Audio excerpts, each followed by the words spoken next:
நம்முடைய பேரன்பை பெற்ற தேனிசை தென்றல் ஐயா தேவா அவர்களினுடைய சகோதரர், அன்பு சகோதரர், என்னுடைய அண்ணன் சபேசன் அவர்கள் நம்மை விட்டு பிரிந்திருப்பது பெருந்துயரத்தை தருகிறது. அவர்களோடு நான் பணியாற்றியவன். பஞ்சபாண்டவர்கள் நம்ம புராண கதைகளில் படித்தோம். ஆனால் நிஜ வாழ்க்கையில் அவர்களுடைய குடும்பம்தான் அப்படி அன்பு பாச பிணைப்பில் இருந்த அண்ணன் தம்பிகள். சபேசன், முரளி என்றால் அது ஈருடல் ஓர் உயிராக ஒரே உணர்வாக இருந்தவர்கள்.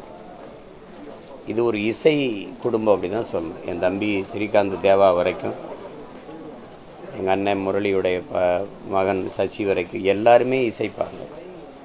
குறிப்பாக என்னுடைய படங்களுக்கு இசையில் எல்லாம் தம்பி ஸ்ரீகாந்த் தேவாலாம் இசையமைப்பில் பங்கேற்றார். படிச்சுட்டு இருந்தார் அந்த நேரம், பகுதி நேரத்தில் மொத்த குடும்பமும் அவ்வளோ ஈடுபாட்டோடு அந்த இசையில் ஈடுபட்டு உழைப்பதை பார்க்கும்போது அவ்வளவு வியப்பாக இருக்கும்.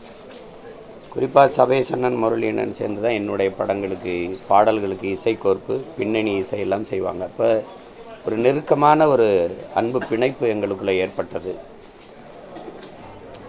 அந்த குடும்பத்தில் ஒரு உறவு சங்கிலியில் ஒரு சங்கிலி அருந்து போச்சு அப்படின்னு நினைக்கும்போது மனசு அவ்வளோ வலிக்குது. என்னுடைய கடைசியாக ஒரு இளைய சகோதரர் சொல்கிறாரு, எந்த ஒரு இதனாலும் குடும்பத்தில் அவர் தான் முதல்ல நிற்பார், முன்னாடி நிற்பார், எல்லாத்துக்கும் முன்னாடி. இந்த மரணத்துலேயும் எங்கள் எல்லாருக்கும் முன்னாடி அவர் அதை போயிட்டாருன்றப்ப அவ்வளவு துயரந்தோய்ந்த வார்த்தையாக இருந்துச்சு. அது கேட்கும்போது அவ்வளோ கஷ்டமாக இருக்குது. அவர் பாடிய பாடல்கள் இன்னும் காற்றில் மிதந்து கொண்டிருக்குது. அது அவருடைய மூச்சு காற்று. அது கேட்கும்போதெல்லாம் அவருடைய நினைவு நமக்கு வந்து தொட்டு போகும்.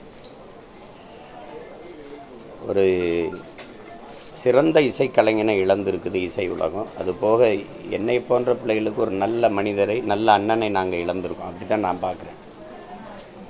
அது முரளி அண்ணனை பார்க்கும்போது எல்லாத்துலேயும் கூட இருந்துட்டு இப்படி விட்டுட்டு போயிட்டா அப்படின்னு சொல்லும்போது அவ்வளவு இதாக இருக்குது. இந்த மரணத்தை எதிர்பார்க்கல, நல்லா தான் இயங்கி கொண்டிருந்த ஒருவர். அது ஒரு ஈடு செய்ய இயலாத ஒரு இழப்பு. அவரை இழந்து வாடுகிற குடும்பத்தினர், குறிப்பாக ஐயா தேவா அவர்களுடைய குடும்பத்தினர், அவருடைய பிள்ளைகள், அவரோடு இசை உலகில் பயணித்த உறவுகள் எல்லோருக்கும் என்னுடைய ஆறுதல். என்னுடைய அண்ணன் சபேசன் அவர்களுக்கு என்னுடைய இறுதி வணக்கத்தை கண்ணீரோடு செலுத்துகிறேன். உரிய அங்கீகாரம் இல்லாமலே இருந்திருக்காரு அப்படின்னு குறிப்பிட்டாரு. தமிழ் சமூகம் மக்கள் இசை கலைஞர்கள் பெரிய அளவில் கொண்டாடணும்னு நினைக்கிறாங்க. அதுதான் அது உங்களுக்கு வாழும்போது யாரை போற்றி இருக்குது இந்த சமூகம்னு பார்த்தீங்கன்னா வியப்பாக தான் இருக்கும். இதுக்கு ஒரு பெரிய வரலாறே இருக்குது. உதாரணமாக அன்னைக்கு கூட நான் எங்கள் அப்பா கங்கைமரன் எடுத்து பேசினேன். அவருடைய சாதனையெல்லாம் அளப்பெரியது. நிறைய சாதனையாளர்களை நம்ம கவனிக்க தவறிடுறோம். பெரிய நிலவு வெளிச்சத்தில் சின்ன சின்ன நட்சத்திரங்கள் மறைந்து போகிற மாதிரி ஆயிடுது. அதில் ஒருத்தர் நம்ம அண்ணன் சபேசன், முரளி. அவங்க ரெண்டு பேரும் மிகச்சிறந்த படங்களுக்கு பின்னணி இசை. ஏன்னா சேரனும் பணியாற்றியிருக்கிறார், அவங்களோட நானும் பணியாற்றியிருக்கிறேன். அவருடைய பாரதி கண்ணம்மா அவங்களுக்கு தெரியும், பல படங்களுக்கு அவங்க இசையமைச்சிருக்காங்க.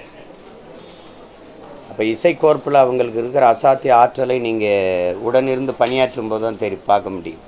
அப்படிப்பட்ட ஒரு கலைஞர். அவருக்கு உரிய மதிப்புங்கிறது சமூகம் வழங்காமல் இருக்கலாம். இன்னும் எங்களை போன்ற பிள்ளைகள் மனதில் வச்சு போற்றணும் இல்லையா? அதுதான் அது இந்த இதில் நமக்கு பெரிய துயரம் இது இருக்குது. பெரிய துயரம் தோய்ந்த வரலாறு தான். நம்மளுடைய பாட்டன் பாரதி, தனி ஒரு மனிதனுக்கு உணவில்லை என்றால் ஜகத்தினையே அழிப்போம்னா அவனையே உணவில்லாமல் போட்டு பட்னி போட்டு கொன்னது தான் இந்த நாடு. அவன் சாகிற வரை பைத்தியக்காரன், செத்த பிறகு தான் மகாகவி. இது ஒரு ரெண்டு வரலாறு இல்லை, உங்களுக்கு சொல்லிக்கிட்டே இருக்கலாம்.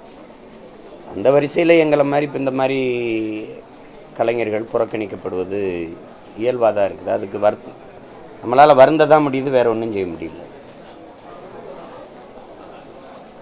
ஆனாலும் இசை உலகில் சபேசன், முரளி இரு இணையர்களுடைய அண்ணன் தம்பி 2 பேருடைய பங்களிப்பு, தேனிசை தென்றல் தேவா என்றால் இவர்கள் 2 பேரும் இல்லாமல் இல்லை. உங்களுக்கு புரியாது. அப்படிப்பட்ட ஒரு இசை இளவல்கள் தான் சொல்லணும் 2 பேரும். அவருக்கு ஐயா தேவாவுக்கு வலதுகரமும் இடதுகரமும் 2 சகோதரர் தான். அப்படி ஒரு ஈடுபாட்டோடு இணைந்து இருந்த ஒரு இசை குடும்பத்தில் ஒருவர் இல்லை அப்படிங்கும்போது அந்த வலி ரொம்ப அதிகம்தான்.